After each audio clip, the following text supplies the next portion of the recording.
चुनाव से पहले ओडिशा में काफी मेहनत का नतीजा अब बीजेपी को फल बनकर मिलने वाला है।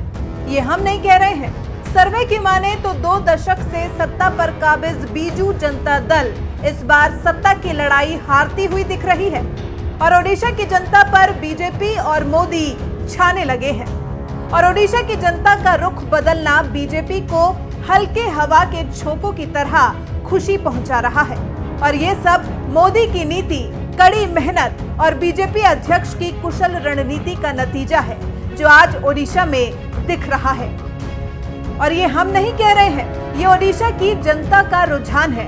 ओडिशा के रुझानों पर बात करें उससे पहले कुछ पीछे चलते हैं और साल 2017 की बात करते हैं, जब ओडिशा के पंचायत चुनावों में बीजेपी ने 849 में से 306 पंचायतों में जीत हासिल की थी, लेकिन 2012 में उसी बीजेपी को केवल 36 सीटों पर जीत हासिल हुई थी।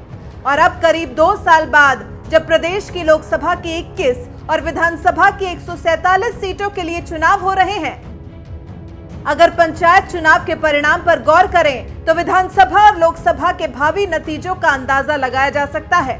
अगर राज्य में बीजेपी की आज की स्थिति की बात करें तो लगातार 5वीं बार विधानसभा चुनाव में जीत का करिश्मा दोहराने को लेकर आश्वस्त नहीं लग रही। सीएम नवीन पटनायक खुद 2 सीटों गंजम जिले में हिंजली और पश्चिमी ओडिशा में बीजेपुर से मैदान में है। गंजम उनका गढ़ है और इस बार बीजेपी विधानसभा और लोकसभा को लेकर काफी उत्साहित है, तो वहीं कांग्रेस चुनावों से ऐन पहले ओडिशा में अपने जिला और राज्य स्तर के नेताओं की नाराजगी से जूझ रही है। ऐसे में राजनीतिक विश्लेषकों की माने तो ओडिशा में विधानसभा और लोकसभा में जो मुख्य मुकाबला देखा जा रहा है वो है बीजेपी और बीजू जनता दल के बीच। और इसी बात से कहा जा रहा है कि ओडिशा में बीजेपी नवीन पटनायक को सत्ता से उखाड़ फेंक सकती है और पहली बार ओडिशा में सत्ता का स्वाद चख सकती है। और अगर ऐसा हुआ तो बीजेपी ओडिशा में इतिहास रचेगी, लेकिन इस इतिहास को जानने के लिए आपको 23 मई तक का इंतजार करना होगा।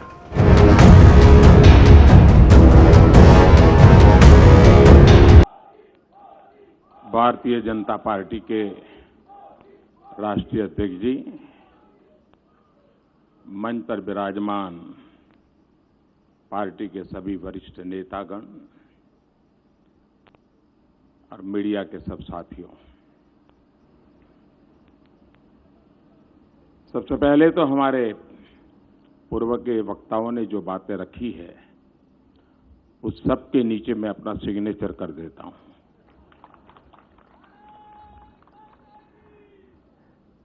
और इसलिए रिपीट करने की जरूरत न पड़े। मैं आज इस इतने बड़े मीडिया का समूह है तो आपका भी और देशवासियों का गत 5 वर्ष में जो सहयोग मिला, समर्थन मिला,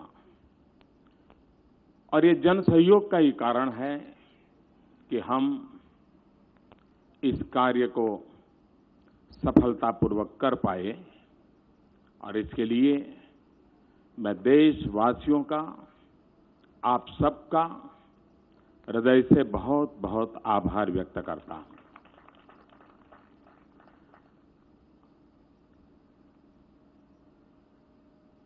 सामान्य रीते ये स्वाभाविक है कि चुनाव के पहले हर राजनीतिक दल अपनी बात लेकर के आती है, लेकिन राजनाथ जी के नेतृत्व में हमारे अध्यक्ष जी ने जो कमेटी बनाई थी उसने पिछले 2-3 महीने लगातार मेहनत की और एक प्रकार से जन के मन की बात, उनकी आशा, अपेक्षा, आकांक्षाओं को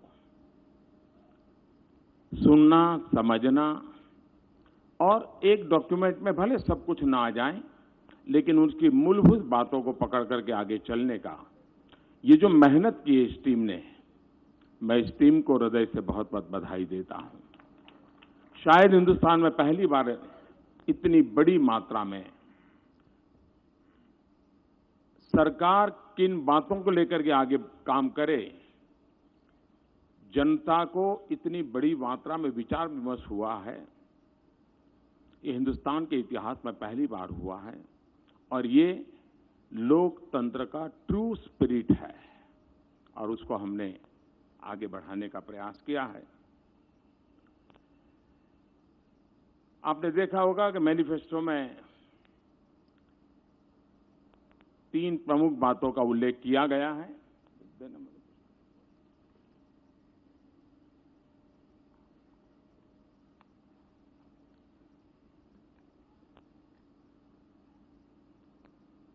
और उसी के आसपास हमारा पूरा ये डॉक्यूमेंट तैयार हुआ है। राष्ट्रवाद ये हमारी प्रेरणा है, अंत्योदय ये हमारा दर्शन है और सुशासन ये हमारा मंत्र है।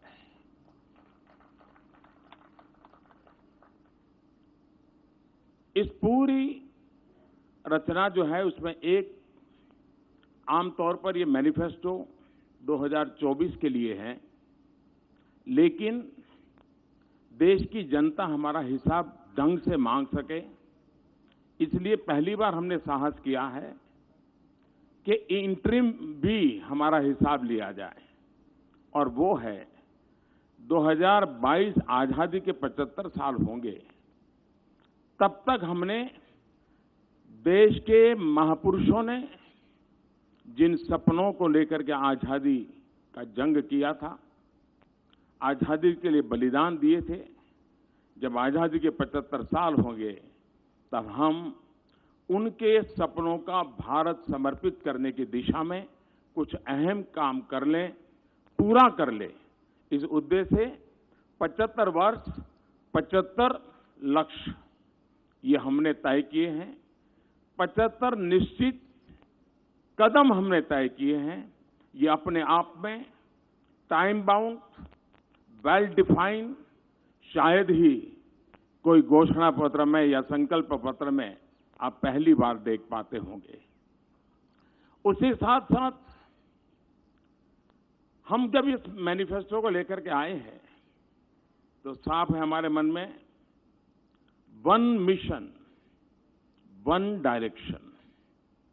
हम देश को समृद्ध बनाने के लिए, सामान्य मानवीय के सशक्तिकरण को लेकर के, जन भागीदारी को बढ़ाते हुए, लोकतांत्रिक मूल्यों को महत्व देते हुए, और सरकार की सबसे बड़ी कसौटी ये नहीं होती है कि आपने क्या किया, सरकार की सबसे बड़ी कसौटी है लास्ट माइल डिलीवरी की।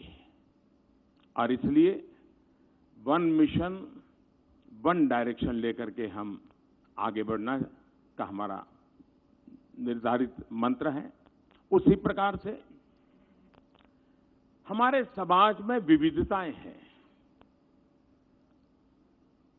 भाषा की विविधता है, जीवन स्तर की भी विविधता है, शिक्षा में भी विविधता है, जीवन शैली में भी विशेषता है। और इसलिए एक ही डंडे से सबको हाँका नहीं जा सकता, और इसलिए विकास को हमने मल्टी लेयर बनाने की दिशा में इसमें हमने समाहित करने की पूरी कोशिश की है।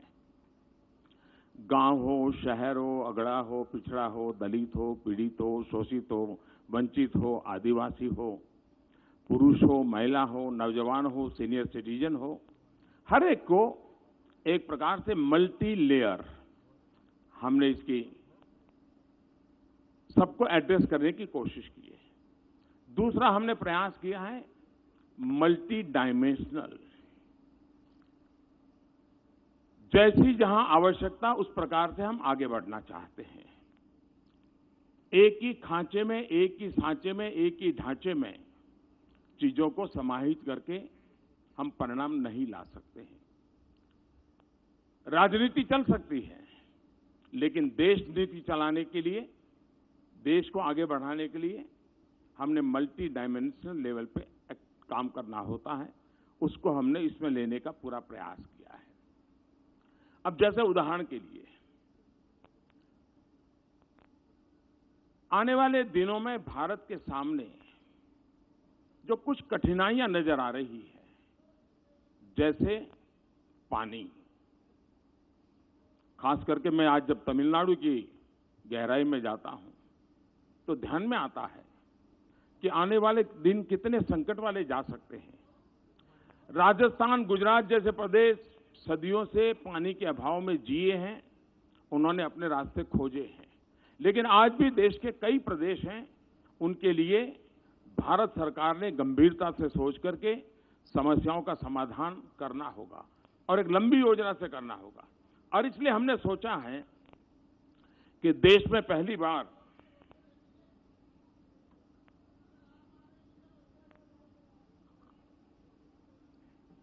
जल की बात करता हूं तो जल भी पी लेता हूं।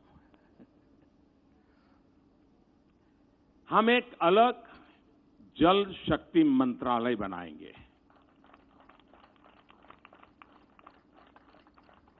हमने इस बजट में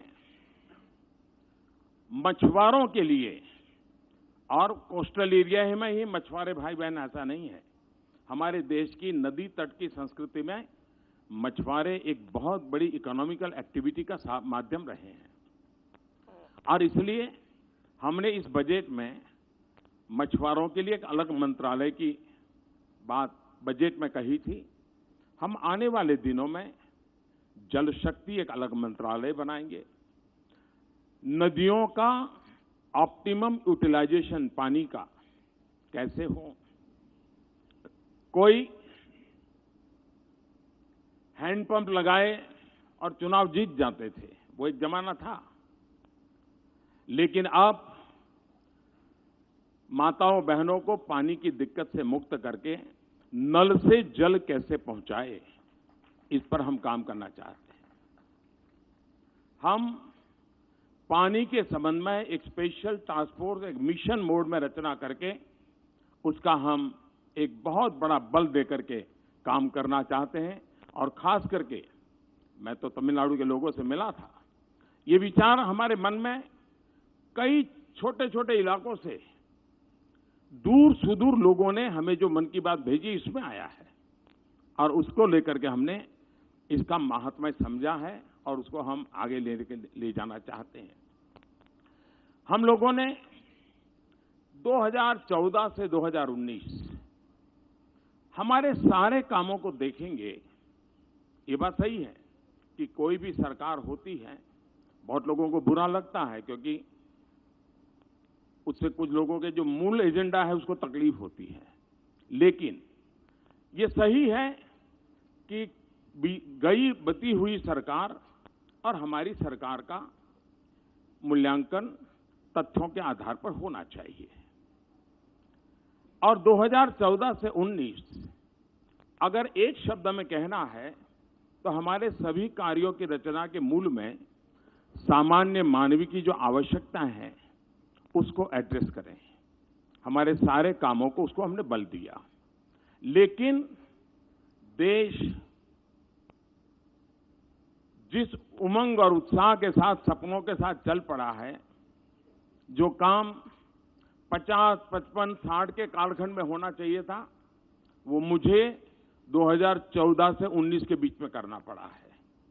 लेकिन उसके अनुभव के आधार पर, उस सफलता के आधार पर इस बार हमने पहले आवश्यकताओं को ध्यान में रख करके शासन चलाया।